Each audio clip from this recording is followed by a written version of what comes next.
आमने सामने सवाल जवाब की इस एपिसोड में हम आपसे पूछेंगे जहन्नुम के बारे में मुश्किल तरीन सवालात। तैयार हैं?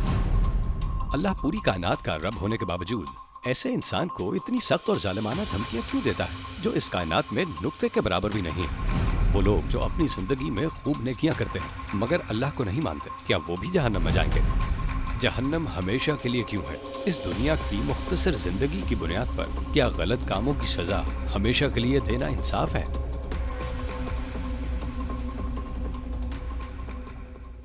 क्या जहन्नम नामी जगह का वाकई कोई वजूद है? क्या आप इसे साबित कर सकते हैं? जहन्नुम नामी जगह मौजूद है और इसका अकली सबूत भी है। फर्ज करें कोई बादशाह है और उसकी सल्तनत में कोई शख्स आकर उसकी तौहीन शुरू कर देता है और कहता है कि मैं इस बादशाह की हुकूमत नहीं मानता। अब उसकी सल्तनत में चाहे कोई कैद खाना ना हो, लेकिन उस शख्स के लिए एक कैद खाना बनाया जाएगा। मसलन जब कोई काफिर अल्लाह से कहता है तू ये सारे काम अंजाम नहीं देता, हर चीज बेमकसद है, हर चीज इत्तेफाकी है, उसका ये कहना अल्लाह के वजूद से इनकार करना है। इस गुनाह और इतने तौहीन आमेज रवैये के बाद एक जहन्नुम सिर्फ उस शख्स और मासूम लोगों पर जुल्म करने वालों के लिए बनाई जाएगी। अगर हम माजी के कुछ जालिमों को देखें तो उन्होंने हजारों मासूम लोगों को ज़िबा किया, फिर भी वो आसान मौत मरे। मासूमों को इंसाफ और मुजरिम को सजा देने के लिए जाहिर है कि एक जगह है जिसका नाम जहन्नम है। मसलन कभी आपके जहन में ये ख्याल आया इंसान ने जमीन पर तकरीबन हर जगह अदालतें क्यों कायम की हैं? हजारों अदालतें हैं, हम चीखते हैं इंसाफ इंसाफ इंसाफ। इंसाफ का मतलब क्या है? इसका मतलब है किसी शख्स को उसका हक देना, और जिस जात ने इंसाफ का ये तसव्वुर दिया उसके मुतालिक ये कहना वो यकीनी नहीं बनाएगा कि हर शख्स को उसका हक मिले। अकल में ना आने वाली बात है। क्यों? क्योंकि इंसाफ का ये तसव्वुर जो हमारे अंदर है ये सबसे पहले अल्लाह की तरफ से हमें दी गई सिफत है। ये सोचना तसव्वुर से बालातर है कि जिस जात ने हमें ये सिफत अता की यानी इंसाफ की सिफत, वो खुद इंसाफ नहीं करेगा। लिहाजा अल्लाह ताला सजा के मुस्तहिक लोगों को अपनी कायम करदा अदालत में सजा सुनाएगा और जो लोग अपने हक का मुतालबा करेंगे उनके मुतालबे सुने जाएंगे। हम देखते हैं कि आज के दौर में एक जालिम हुक्मरान हजारों मासूमों का कत्ल करता है, फिर भी आसान मौत मरता है। बेशुमार मासूमों के मुतालबे, माओ के अजियतनाक गम, उन्हें कौन इंसाफ देगा? जालिम हुक्मरान ली गई जानों की कोई कीमत अदा किए बगैर दुनिया से चला जाता है। फिर लामहदूद इंसाफ वाली जात के बारे में ये कहना कि वो इंसान को उनके जराइम की सजा नहीं देगा, उसने इस काम के लिए कोई अदालत कायम नहीं की, एक गैर माकूल और उलट बात है। लिहाजा जन्नत और जहन्नम दोनों मौजूद हैं, वहाँ अल्लाह हर एक को उनके आमाल के मुताबिक उनका हक देगा। जहन्नम हमेशा के लिए क्यों है? फर्ज करें ये लाखों साल या खरबों साल के लिए है। इंसान ने इस जमीन पर अपनी मुख्तसर जिंदगी में जो गलतियां की उनकी सजा हमेशा के लिए देना क्या इंसाफ होगा? बिल्कुल ये इंसाफ होगा। ये सजा जुर्म के दौरानी के हिसाब से नहीं है, बल्कि ये सजा जुर्म की नौयत के लिहाज से है। हम ये फर्क नहीं कर सकते। आज एक शख्स कत्ल करता है तो उसे फौरन उम्र कैद की सजा हो सकती है। उम्र कैद क्या है? हमेशा की सजा, यानी वो शख्स अपनी पूरी जिंदगी अब जेल में गुजारेगा। इंसान के बनाए हुए निजाम इंसाफ में ऐसी सजाएं हैं जो 320 से 600 साल तक के लिए हैं। उसे क्यों ऐसी सजा सुनाई जाती है जबकि उस शख्स ने ये जुर्म महदूद और थोड़े से वक्त में किया था? फिर उसे बहुत मुख्तसर वक्त में किए गए जुर्म की सजा पूरी जिंदगी के लिए क्यों दी जाती है? हम इस पर एतराज नहीं करते। क्यों? क्योंकि उसके जुर्म की नौयत संगीन है, इसलिए उसे इस तरह की सजा दी जाती है। दूसरे अल्फाज में ये सजा जुर्म के दौरानी की नहीं है बल्कि जुर्म की नौयत के लिहाज से है। कौन सी किस्म का जुर्म जहन्नुम में हमेशा की सजा का मुस्तहिक बनाता है? हम इसकी वजाहत कई मिसालों से कर सकते हैं। मैं ये मिसाल दूंगा, अगर आप अभी मुझे थप्पड़ मारें तो मैं भी आपको थप्पड़ मार दूंगा। हम लड़ सकते हैं, लेकिन कल तक ये लड़ाई खत्म हो चुकी होगी। हम उसे किसी भी तरीके से खत्म कर लेंगे, हमें उसकी सजा नहीं दी जाएगी। लेकिन अगर आप एक पुलिस अफसर या पुलिस कमिश्नर को थप्पड़ मार दें तो आपको संगीन सजा मिलेगी। यहाँ बयान किए गए दोनों थप्पड़ एक जैसे नहीं हैं। सजा का दर्जा इस लिहाज से कम या ज्यादा होगा कि आप किसकी तौहीन कर रहे हैं। उस कायनात को एक जात ने पैदा किया है जिसकी ताकत और बड़ाई लामहदूद है, वही हर चीज का खालिक और मालिक है। और फिर एक काफिर उठकर कहता है उसके इख्तियार में कुछ नहीं है और वो अपने खालिक का इनकार करता है। वो कहता है वो खुदा मेरे लिए कुछ भी अच्छा नहीं करता। वो कहता है मुझे उसने जिंदा नहीं रखा हुआ। वो ये दावा करके अजीम तरीन गुनाह करता है कि खुदा के कामों के पीछे खुद खुदा का नहीं बल्कि दूसरों का हाथ है। एक पुलिस वाले की तौहीन या थप्पड़ मारने पर आपको सख्त सजा मिलेगी, लेकिन सारे पुलिस वालों के रब, पूरी कायनात के रब की तौहीन करने पर मिलने वाली सजा यकीनन हमेशा की जहन्नम होगी। चूंकि आप एक लामहदूद जात पर चैलेंज और तंज करते हैं, लिहाजा आप लामहदूद सजा के मुस्तहिक होते हैं, क्योंकि अल्लाह ताला के नाम और सिफात लामहदूद हैं। जब आप उसकी तौहीन करते हैं तो दरअसल एक लामहदूद जात की तौहीन करते हैं, इसीलिए एक लामहदूद जात के खिलाफ किए गए जुर्म की सजा भी लामहदूद होगी। ये बहुत सादा सी बात है। क्या वो लोग जो खूब नेकियां करते हैं लेकिन अल्लाह को नहीं मानते, वो जहन्नम में जाएंगे?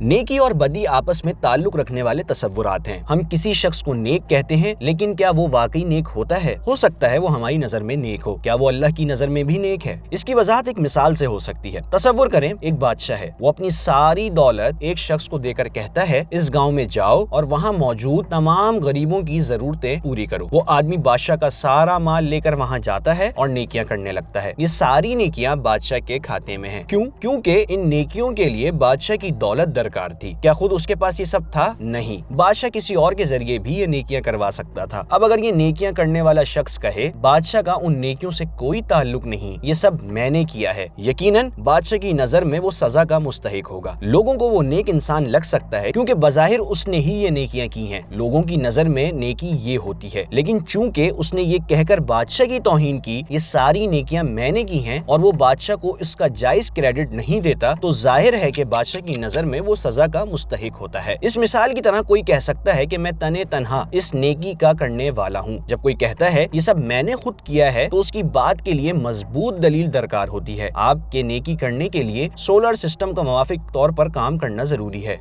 क्या आपने उस सोलर सिस्टम को ठीक रखा हुआ है? नहीं। दुनिया में ऑक्सीजन की जरूरत है ताकि हर शख्स अपने काम अंजाम दे सके। क्या आप वो ऑक्सीजन सप्लाई कर रहे हैं? नहीं। आपके आज़ा का ठीक तरह काम करना जरूरी है ताकि आप उस लम्हे में अपना अमल अंजाम दे सके। क्या आप उन्हें ठीक हालत में रखते हैं? नहीं। कोई और जात है जो ये तमाम जरूरतें फराहम कर रही है ताकि आप ये नेक काम अंजाम दे सकें। लेकिन फिर भी अगर आप कहें मैं अपने बलबूते पर ये सब कर रहा हूँ, मैं तन्हे तन्हा इस नेकी को करने वाला हूँ, तो यकीनन आप लोगों की नजर में एक नेक इंसान होंगे। लेकिन आपके नेक काम करने के लिए जरूरी ये तमाम चीजें अता करने वाली जात की नजर में आप सजा के मुस्तहिक होंगे। लोग आपको एक नेक इंसान समझ सकते हैं, लेकिन चूंकि आपने ये कहकर हकीकी परफॉर्मर का इनकार कर दिया कि ये मैंने किया है, लिहाजा आप खुदा की नजर में मुजरिम हैं। मुसलमानों के लिए सूरत हाल उलट है। एक मुसलमान नेकियां करता है, लेकिन वो जानता है कि नेकी दरअसल अल्लाह की तरफ से होती है। वो कहता है कि असल परफॉर्मर इस अमल का हकीकी करने वाला अल्लाह है। इस सोच और तर्ज अमल की वजह से उसे अल्लाह ताला की तरफ से इनाम मिलेगा। वो अल्लाह की तरफ से इनाम का मुस्तहिक होगा। क्यों? क्योंकि उसने नेकी के असल काम करने वाले को नहीं छुपाया, उसने उसे नजरअंदाज नहीं किया, उसका इनकार नहीं किया। उसने वो काम खुद किया, लेकिन फिर भी कहा अल्लाह ने मुझसे ये नेकी करवाई, क्योंकि उसके जहन में ये हकीकत मौजूद रहती है एक गैर मुस्लिम के मुकाबले में मुसलमान का मामला बहुत मुख्तलिफ है। अल्लाह जो पूरी कायनात का रब है, ऐसे इंसान के लिए इतनी सख्त और जालिमाना धमकियां क्यों देता है जो इस कायनात में नुक्ते के बराबर भी नहीं है? अगर ये हिदायत और रहनुमाई के लिए है, तो क्या वो कोई मुख्तलिफ तरीका इस्तेमाल नहीं कर सकता था? किसी भी चीज की कदर कीमत का अंदाजा उसे देखकर नहीं लगाया जा सकता। हमें उस चीज को लाजमन समझना पड़ेगा। ये कहना कि इंसान कायनात के मुकाबले में बहुत छोटा है, इंसान की कदर कीमत को कम नहीं करता। दर हकीकत आपकी आंखें छोटी हैं, उनमें बहुत थोड़ा सा मटेरियल इस्तेमाल हुआ है, लेकिन आपके लिए उनकी कीमत सारे सैयारों, पहाड़ों और समंदरों से बढ़कर है। किसी चीज का सिर्फ छोटा होना उसे बेकदर नहीं बनाता। इस चीज की खूबियां उसकी असल कीमत का पता देती हैं। अगर हम इंसानों की खुसूसियात को देखें तो वो हमें इल्म और हिकमत से भरपूर नजर आती हैं। मसलन जिंदगी, समझबूझ, शऊर, इल्म, ज़हानत। इन खुसूसियात को देखते हुए जिनके जरिए वो कायनात में आजादाना अमल अंजाम देता है, अल्लाह लाजमन ऐसी कीमती मखलूक को समझाएगा कि उसे क्या करना है या क्या नहीं करना चाहिए। आप कहते हैं क्या जहन्नम कोई तालीम देने का तरीका है? क्या मुख्तलिफ तरीका इस्तेमाल नहीं किया जा सकता था? मेरे ख्याल में ये एक शानदार तालीमी तरीका है। हम स्विच बोर्ड्स पर अलामत लगाते हैं जिन पर लिखा होता है खबरदार, मौत का खतरा, है ना? उसकी संगीनी जाहिर करने के लिए यहाँ तक के खोपड़ी का निशान भी बनाते हैं। ये इंसान को बाज रखने का बड़ा ताकतवर हरबा है। क्या हम पूछते हैं आप बिला वजह क्यों मुझे बिजली के झटके से इस तरह डरा रहे हैं? बात समझ में आ रही है? क्या कोई और आसान या मुख्तलिफ तरीका नहीं है जो मुझे इससे दूर रखे? नहीं। कोई ये कैसे कह सकता है? अगर आपको इतनी शिद्दत से खबरदार नहीं किया गया तो आप खतरा मोल ले सकते हैं। लिहाजा इतनी सख्ती से आपको डराया जाता है ताकि आप उसके करीब भी ना जाएं। इसी طرح اللہ بھی انسانوں سے بہت محبت کرتا ہے، وہ آپ کو جہنم کے قریب جانے سے خبردار کرتا ہے، بالکل ایسے ہی جیسے آپ کو سوئچ بورڈ کے قریب جانے سے خبردار کیا جاتا ہے۔ در حقیقت یہ بہت بڑی رحمت ہے۔ اگر کوئی بچہ ہیٹر کے قریب جاتا ہے تو ماں اس سے کہتی ہے دور رہو ورنہ جل جاؤ گے۔ اگر بچہ بہت قریب چلا جائے تو وہ اسے مار بھی سکتی ہے تاکہ وہ دوبارہ کبھی ہیٹر کے قریب نہ جائے۔ ہم یہ نہیں کہتے سخت دل ماں آخر کیوں تم ہمیشہ اتنی سختی سے اپنے بچے کو ہیٹر سے دور رکھنے کی کوشش کرتی ہو، ایسا کیوں ہے؟ ماں کا یہ عمل بچے کو بڑے نقصان سے بچانے کے لیے رحم دلی کی وجہ سے ہوتا ہے۔ اس ایپیسوڈ کے شروع میں ہم نے کہا تھا جہنم نہیں تو انصاف نہیں، تو اگر جہنم کا وجود ہے تو پھر رحم دلی کہاں ہے؟ پہلی بات، اگر کوئی جہنم کا وجود نہیں ہے تو سوال پیدا ہوتا ہے اللہ کی رحمت کہاں ہے؟ کیوں؟ کیونکہ ہزاروں مظلوموں کے حقوق چھینے جا رہے ہیں۔ جب کوئی غلط کرتا ہے تو ہم کیا کہتے ہیں؟ اس ظالم شخص کو سزا دو، اس نے دوسروں کے حقوق چھینے ہیں، اسے عبرتناک سزا دو۔ اگر وہ شخص آزاد دندناتا پھرے تو پھر آپ کہیں گے انصاف کہاں ہے؟ میں یہ کہتا ہوں کیا لاکھوں مظلوموں کو انصاف دینا رحم دلی نہیں ہے؟ در حقیقت انصاف خود رحم دلی ہے۔ اگر آپ کہیں انہیں سزا نہ دو تو میں پوچھوں گا آپ کی رحم دلی کہاں ہے؟ لاکھوں معصوموں کے ساتھ زیادتی کی گئی اور آپ ذمہ دار شخص کو سزا نہیں دلوانا چاہتے، میں پھر پوچھوں گا آپ کی رحم دلی کہاں گئی؟ اسی وجہ سے اللہ رحم کرنے والا بھی ہے، انصاف کرنے والا بھی۔ تو ہمیں جہنم سے دور رہنے کے لیے کیا کرنا چاہیے؟ ابھی تک ہم جہنم کے بارے میں ہی بات کر رہے ہیں۔ بہرحال جب آپ بار بار جہنم کا لفظ استعمال کرتے ہیں اور صرف اللہ کی سزا کے بارے میں بات کرتے ہیں، یہ سمجھتے ہوئے کہ اللہ صرف جہنم کی سزا دیتا ہے یا غلط کاروں کو اس میں جلاتا ہے، حقیقت کی صحیح عکاسی نہیں کرتا، کیونکہ اللہ لامحدود رحم و کرم والا بھی ہے، اور اللہ کہتا ہے میری رحمت میرے غصے پر غالب ہے۔ ہم ان چیزوں کے بارے میں بہت بات کر چکے ہیں، ہم نے جہنم میں لے جانے والی چیزوں پر بھی بہت بات کی ہے، لیکن اللہ ہمیں جنت میں لے جانا چاہتا ہے۔ اللہ اتنا رحیم و کریم ہے، آپ زمین پر اس کی مثالیں دیکھ سکتے ہیں کہ جانور اپنے بچوں کے لیے کتنے رحم دل ہوتے ہیں۔ آپ اپنے لیے اپنی ماں کی رحم دلی بھی دیکھ سکتے ہیں، ان سب کی رحم دلی اللہ کی لامحدود رحم دلی کے مقابلے میں ایک قطرے کے برابر بھی نہیں ہے۔ کوئی کہتا ہے خدا نے تمہیں اس دنیا میں صرف اس لیے بھیجا ہے کہ وہ آخرت میں تمہیں جلا سکے، یہ صرف شیطان کا دھوکہ ہے۔ اگر ایسا ہوتا تو اللہ ہمیں ہر حال میں جلاتا ہے نا، وہ براہ راست ہمیں جہنم کی سزا دے دیتا اور آپ کچھ بھی نہیں کر سکتے تھے،